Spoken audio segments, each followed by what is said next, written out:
guys. Good afternoon. Slightly. All right. It's okay. No, you all have your assigned seats. So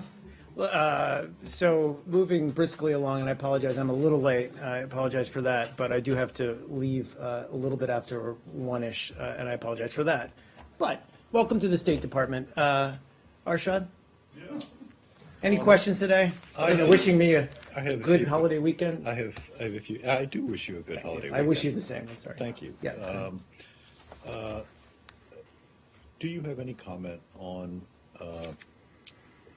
Kamal Al-Durat and his son Mohammed Kamal Al-Durat, who are being held in the UAE and whose family members say have made confessions after being tortured by Emirati authorities? As you know, we remain concerned about several aspects of this case. Includes allegations of mistreatment, their ongoing health issues, as well as prior lack of access to legal representation, the absence of formal charges until their first hearing, which was, I think, January 18th, and the lack of consular access at the start of their detention. And we have raised all of these issues with the UAE government. We did visit them most recently, I think, on May 25th, which was last Wednesday, and we continue to request regular consular access. I can also say that embassy officials do plan to be present on Monday at the verdict in their case. And have you made any kind of request for, other than raising the concerns, have you requested clemency or their release on humanitarian grounds or the dropping of charges against them? I think with as I just said, we do have what we believe are legitimate concerns about their treatment and about the charges against them, and we've made those clear. And I think we would also simply ask that they be afforded due process and a free and transparent, or rather a transparent judicial process. So you're not actually asking for them to be freed or for the charges to be dropped? Again, we believe the UAE. Look, we have made our concerns clear, and we are hopeful that the UAE justice system will act accordingly. Last one from me. You said that you've raised all of these issues with the Emirati government. Yes. At what level? Is that done at the embassy or the assistant secretary or the secretary? Or it's a fair question. I would have to look into that. Certainly, embassy from our ambassador there at that level, and I believe in some cases higher than that. I don't have the exact details in front of me.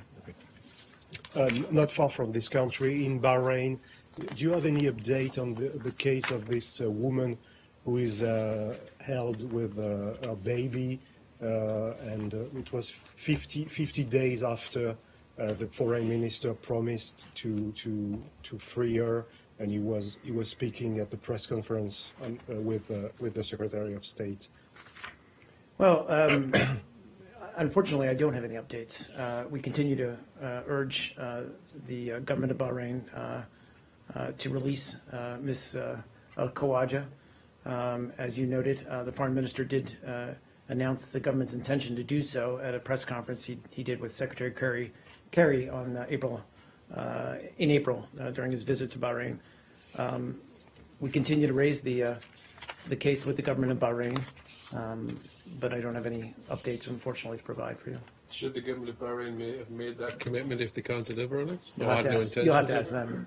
But have you protested the non-delivery of the thing that you were promised? I think we've conveyed our desire to see this case resolved in accordance with what the foreign minister said. And since what he said, that they have repeated that.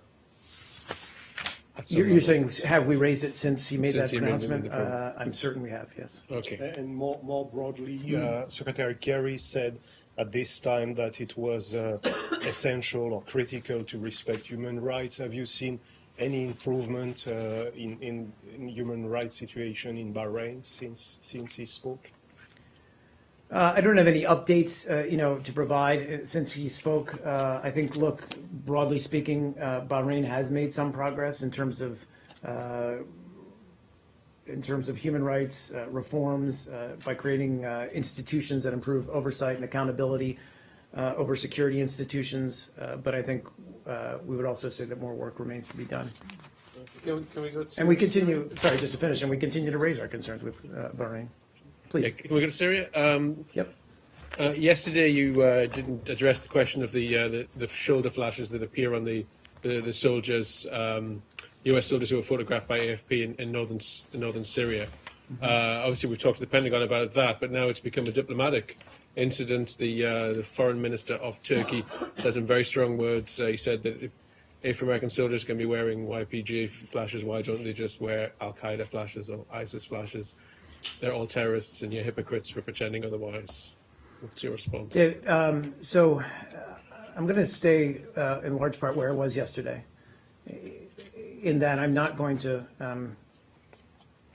talk about or provide information about these specific photos. And the reason why, and I think Peter Cook also spoke to this, as you noted, at the Pentagon, is that I'm not going to talk about where our special forces may be located at any given moment. We've said before they've been deployed to northern Syria to work with the Syrian Democratic Forces that were fighting there, but I can't get into any specifics. It's not in my purview, but also I don't think it's in the best interests of their operational security. With respect to Turkey's comments about these photos, we've been very clear from this podium and elsewhere our belief that the YPG is not connected to the PKK, which we have designated as a foreign terrorist organization. On the contrary, we believe the YPG, as well as other forces in Syria, in northern Syria, are effectively taking the fight to ISIL, and we're going to continue to support them with our advise and assist operations there. When you say the PYG is not connected to the PKK, they don't have any ties at all, or you just don't think they fall under the same command? We have said that we believe they're, and we hold to this, that we believe they are separate entities. I can't rule out that there's some connections. Look, I can't, let me put it this way, David. I can't categorically say that there's not, any connections, but we have made very clear that the YPG is a separate entity from the PKK is located geographically in a separate area in northern Syria and is, as we have said before, taking the fight to Daesh in northern Syria and as a very effective fighting force, I might add. But some PYG personnel have been PKK and vice versa. They train in each other's camps. They have a similar ideology. They're born from the same movement. Again, I'm going to stay where I was. Okay. And do you think this is a crisis in relations with Turkey? Now, look, we've been, we understand Turkey's concerns, and let me make that clear. And we continue to discuss this as well as other concerns that Turkey has regarding Daesh and regarding, issues concerning northern Syria. We're going to continue to work through those, such as providing stronger border security, as well as other aspects that where we feel we can strengthen the relationship with Turkey. But Turkey's been, a member of the anti-Daesh coalition, continues to be an active member, and we're grateful for Turkey's support. I'll get to you on that. Are we a different subject or still Syria? On that Okay. very issue, you always say Turkey is an ally, a NATO member, and all that. But in this Because they particular are. conflict, in Syria, is Turkey really an ally when they view America's partner forces on the ground, the YPG, the patches of which U.S. troops are wearing on their uniforms right now, as terrorists?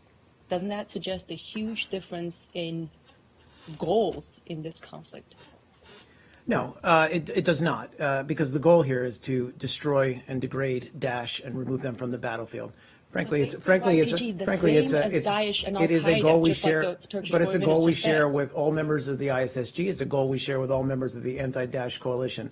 Now, are there disagreements among members of the coalition as to how we proceed and with whom we're cooperating on the ground? I'm not going to say that there aren't, and obviously Turkey's made very clear their feelings about the YPG. We have also been equally clear, while we understand Turkey's concerns, that we're going to continue to work with the YPG as a part of the overarching Syrian Democratic Forces. So the YPG is not the sole group that we're working with on the ground. We're working with Syrian Arabs, Syrian Turkmen, and other groups that are fighting Daesh.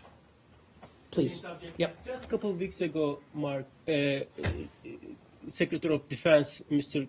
Carter, at the Congress, he accepted that there is a link between. Do you think there is a view of difference between you and the Defense Department? There's no difference. And what I said to David just now is we continue to maintain that the PKK is a designated terrorist organization, and we work with Turkey in sharing intelligence and other things in combating the PKK.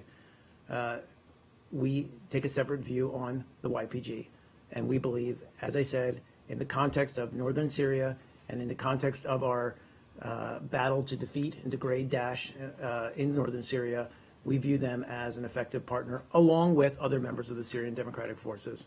Do you think American Special Forces donning YPG uniforms are double standards, two-faced action, as the Foreign Minister Çavuşoğlu accuses you? While not specifically addressing the premise of your question, because I said I wasn't going to speak to those photos, I can confidently say that our special forces on the ground are carrying out their mission with bravery and sacrifice and expertise. And that mission is to defeat and degrade Daesh and remove them from northern Syria. And that is, by the way, a goal that we share with Turkey, we share with all the members of the anti-Daesh coalition, we share with Russia, we share with all the members of the ISSG, we share with everyone. Please, sir. Different topic, sir. Yes. Finn with Fox News. Concerning the Inspector General's report, former Secretary Clinton says that she handed over all her work-related emails, but there are at least 3 that were cited in the IG report that were not publicly released. How did this happen, and who was responsible? Sure. Well, you are talking about, so let me try to unpack this a little bit. So in December 2014, Secretary Clinton, former Secretary Clinton, advised the department that she did provide all federal email records in her custody. And she also confirmed that for a federal district court, that she believed all her emails in her custody had been provided to, that were potentially federal records, and that's an important point, were provided to the department. And our position or our goal here has been, as you know, as everyone knows painfully in this room, has been processing through the 55,000 pages of emails that she provided to us and releasing them via the FOIA process. As to additional emails, we produced, in response to other FOIA requests, a number of emails involving former Secretary Clinton that were not part of the 55K. So this is not a new, some new revelation that there are other emails out there. And to the extent that there are additional emails, we're going to continue to, that we find in response to, as I said, processing other FOIA requests, we're going to continue to release those publicly. Now, just also, Ambassador Lukens, Sure. in his deposition, said that Clinton and her team were using BlackBerries on the executive floor, which is a secure area. Is that allowed? No, it's not. I'm not sure that he actually, my understanding, and is that there was some question about whether there was some standalone computer set up, and my understanding is that, well, not my understanding is that there was no such computer ever set up. As to using BlackBerries or PDAs in the secure Secretary Suite, there was no waiver permitting their use ever granted during Secretary Clinton's tenure. Were they actually used Martin's tenure? I would, look, I mean, it's a secure environment up there. And there are safes and other locks or areas where you can, where you need to stash your BlackBerry or your PDA before entering that environment. I have no reason to believe that that wasn't observed during her tenure. And I have one other question. Yes, sir. The report stated that the Office of the Secretary in 2009 decided not to use the SMART system to archive, to electronically archive emails. When I asked about this, I was told that it wasn't the Office of the Secretary that made that decision, but rather the Executive Secretariat That's right. that made that decision. So I went and I looked at the 2016 phone book and Sure. organizational directory for the State Department. And the very first was the second page after the cover page, says Office of the Secretary, and then it has beneath that a whole bunch of different offices, all of which are within the Office of the Secretary. I mean, that's the heading. That's correct, yeah. So I don't understand the distinction you're making when you say the Executive Secretariat is not the Office of the Secretary, because the Executive Secretariat, at least your phone book would suggest, is in the Office of the Secretary, right? So that is correct, but it is a different office, a subset. Yeah, exactly. It's not a different Right. office because it's part of the same Understood. Right. So I think the implication there is that this was not a decision emanating down from the secretary herself How do or we from know her that? senior I staff. mean, they could have been instructed to do that. Our understanding is that it was not, that this was a decision made by the executive secretariat at the time. Independent of what the Secretary's wishes were? Or Yes. I mean, and we talked about are why, you sure about that? That, in other words, there was nobody from the Secretary's office who, well, there was nobody outside of the Executive Secretariat who conveyed the Secretary's wishes about this matter to the Executive Secretariat? I just find it hard to Yeah. believe that they would make a decision like that without checking with the Secretary. so, look, I'm not, Grades. but here's why. I mean, this Yeah. is what the executive secretary does. You're talking about basically record keeping. Yeah. And, we talked a lot about this, but, secretaries of state are busy people. Their senior staff are also busy and often are not the ones making the decisions regarding record keeping, maintaining records of emails, et cetera. That would really fall under the purview of the executive secretary. That is their job to manage that front office, if you will, that senior office in the State Department. So it's not surprising. We talked a little bit yesterday about why SMART wasn't adopted. It was unwieldy, it wasn't very user-friendly, et cetera. And looking back, we recognize that we weren't doing the best, to put it mildly, to retain these records.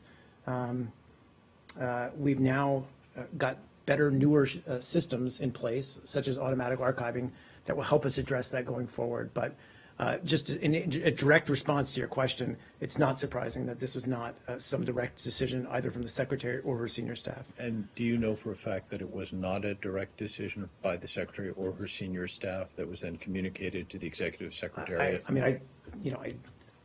Arshad, I can't speak categorically 100% that that's the case. All I can say is that this was a decision enacted by the executive secretary. Okay, and then if the Executive Secretary, made a decision not to use the electronic system to archive for whatever reason, why did, and I think there were two during this period, why did they not print and file stuff as they are, as your rules require them to do? I mean, in other words, they made a conscious choice. We're not going to use this system. So why didn't they use the existing system? I agree that it's a natural, logical jump to make. All I can say is that Secretary Clinton's emails were not printed and filed during her tenure. However, we did conduct, after her departure, an archiving process that has captured large volumes of material from her tenure as Secretary of State.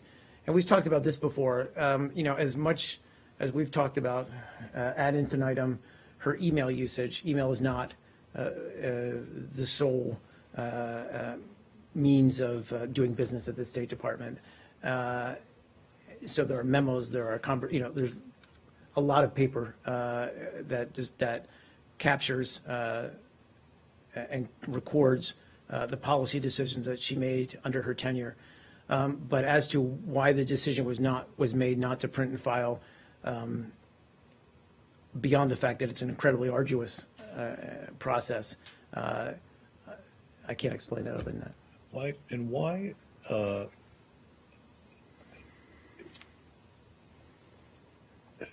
Do you know if the executive secretariat? Well, here's the next question.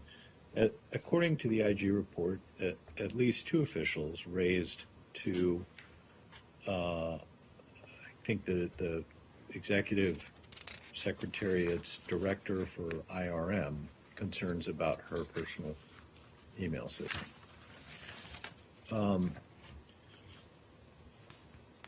And you're well aware of the quote, that they were told to never talk about this again, or at least that's what they say. And the person who is alleged to have told them that has referred all queries to his lawyer, who I don't think has commented on the matter.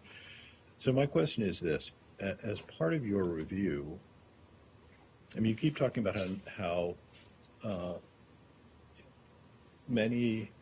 most people didn't have a full understanding of this. And among the people who didn't have a full understanding of it, you said yesterday was Undersecretary Kennedy. And I'm told that the director for IRM within the Executive Secretary's office reports to the Executive Secretary, not to the Assistant Secretary for IRM.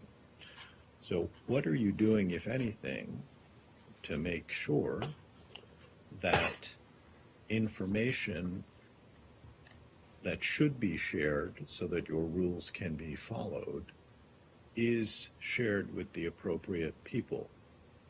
What is to prevent something like this, maybe not the particular email Understood. thing, but something else happening Sure. again, where the Executive Secretary, him or herself, may or may not know something, and Sure. where the relevant Assistant Secretaries, Sure. let alone the Undersecretary, don't understand or don't know, and therefore your rules are repeatedly violated?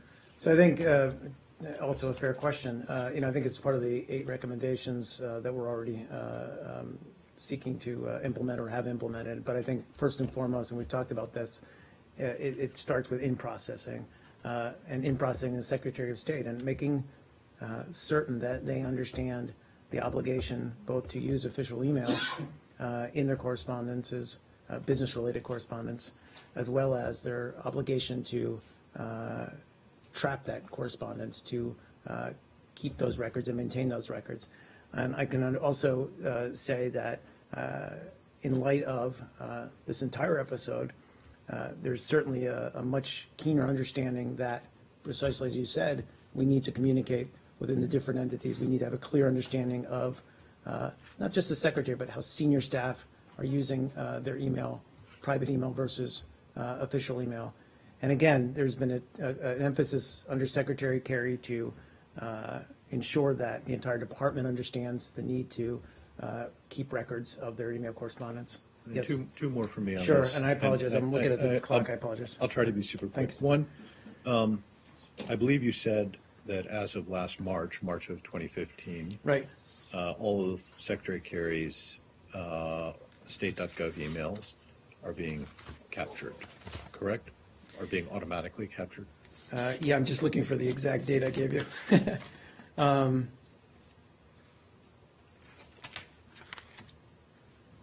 I know they're automatically archiving his. I don't have the date in front of me. I apologize. It's okay. Yeah. So what is the system that's automatically archiving them? I will take that question. Yeah, I'll take that question. I don't know the exact name of the system that we're using. Okay. Okay. I have a couple more Yes, sir. follow-ups, but I'll email them Thank if you. you could take I those, appreciate it. because I. Thanks, okay, Arshat. Thanks. Yeah. Thank you. One last question in the back. Go ahead, sir. I apologize, guys. I don't mean to cut you off. So Jahazeb Ali from Airway News. So it is reported that NSG, the Nuclear Suppliers Group, meeting soon in early June to consider membership of India that US supports. So is the forthcoming meeting being organized by the US, or was it already on NSG calendar? You're talking about the Modi visit or the meeting of the Sorry, Nuclear Suppliers Group? sorry, NSG. Look, deliberations about the prospects of new members joining nuclear supplier groups are an internal matter among the current members. I don't have much to say beyond that.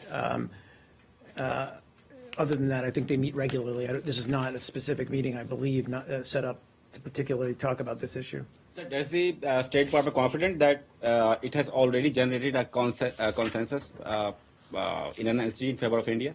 Well, look, all I can say is that, during his visit to India in 2015, President Obama did affirm the U.S. view that India meets missile technology control regime requirements and is ready for membership. But, it's a consensus body, so we'll wait and see how the vote goes. So in the Foreign Relations Committee a couple of days ago, one of the senators says that granting exemptions to India for the NSG membership would affect Pakistan's nuclear choices, and it can produce further battlefield nuclear weapons. So the question is that, sir, except giving pace to the nuclear arms race in the region, what really United States is gaining in getting India into NSG? Into the Nuclear Suppliers Group? Yeah. Well, again, this is not about an arms race, and it's not about nuclear weapons. This is about peaceful civil use of nuclear energy. And so we would certainly hope that Pakistan understands that. So Pakistan also desires to become the member of NSG. Will That's United right. States support Pakistan for that? They have made public their interest, and certainly any country can submit its application for membership, and we'll consider based on a consensus decision. Sir, one last question of Afghanistan. Sir, Pakistan is trying to locate Mullah Fazlullah, the TTP chief, Taliban Pakistan chief, who is said to be in Afghanistan somewhere. So what efforts are being done to locate him in the Afghanistan? To locate the Mullah Taliban. Fazlullah. Yeah, look, we continue to cooperate closely with Afghanistan certainly, but also urge Pakistan to go after terrorists, especially Taliban leadership, and that cooperation continues. Yes, sir. Today, leaders of G7, including the U.S. president, adopted a declaration Yes, sir. in Japan. Regarding the issue of Ukraine-Russia, they stressed that G7 stands ready to take further restrictive measures in order to increase cost of Russia. Could you clarify this point, and what circumstances would lead to that step? Well, I think, look, I'm just going to say that, we believe sanctions need to stay in place regarding Russia and regarding its actions in Crimea as well as in eastern Ukraine until it meets its Minsk commitments and until it returns, which is a specific set of sanctions, as well as returns Crimea for another set of sanctions to its rightful owners, which is Ukraine. The path to alleviating sanctions is very clear. Russia needs to comply with its Minsk commitments. But as to potential next steps, I just can't forecast what that might be. Thanks. Yes, sir. Thanks, guys.